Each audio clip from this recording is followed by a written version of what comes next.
ব্যাংকের টাকা তুলে, কিস্তির টাকা তুলে তারা ব্যবসা করে। এই যে হালাল ব্যবসাকে তারা সুদের টাকা দিয়ে হারাম বানিয়ে ফেলেছে। জোরে বলেন নাউজুবিল্লাহ। সুদের টাকা তুলে, যে টাকাতে সুদ আছে, সেখানে সে টাকা দিয়ে আপনি ব্যবসা করলে সেটাও আপনার ব্যবসা, হালাল ব্যবসাও হারাম হয়ে যাবে। আল্লাহ তাআলা বলেন আহাল্লাল্লাহুল বাইআ ওয়া হাররামার রিবা। আল্লাহ তাআলা বলেন, আমার বান্দারা তোমরা জেনে রাখো, তোমরা শুনে রাখো, আমি আল্লাহ রাব্বুল আলামিন তোমাদের জন্য ব্যবসাকে হালাল করে দিয়েছি, ওয়া হাররামার রিবা, আর সুদকে হারাম করে দিয়েছি। কথা বলেন ঠিক কিনা? কথা কার ভাই? আল্লাহর। আল্লাহ তাআলা। আল্লাহ বললেন আহাল্লাল্লাহুল বাইআ ওয়া হাররামার রিবা, ব্যবসা আমাদের জন্য হালাল। আপনি ব্যবসা করেন, এটা একটা বিশ্বনবীর সুন্নাত, কিন্তু সুদ এটা কি জায়েজ?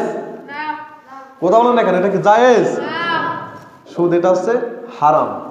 এই সুদ যারা খায়, এই সুদ হারাম রিজিক যারা খায়, এটা খেয়ে ইবাদত বন্দেগী যারা করে, তাদের ইবাদত বন্দেগী গুলো আপনার, তাকে যদি কিয়ামত পর্যন্ত হায়াত দেওয়া হয় আর সে যদি সুদ খেয়ে ইবাদত করতেই থাকে, তার ইবাদত কোনোদিন কবুল হবে না, কোনোদিন কবুল হবে না।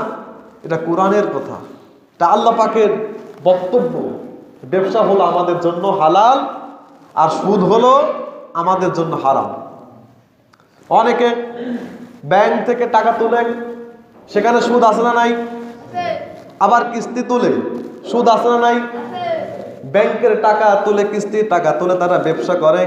এই যে হালাল ব্যবসাকে তারা সুদের টাকা দিয়ে হারাম বানিয়ে ফেলেছে। জোরে বলেন নাউজুবিল্লাহ।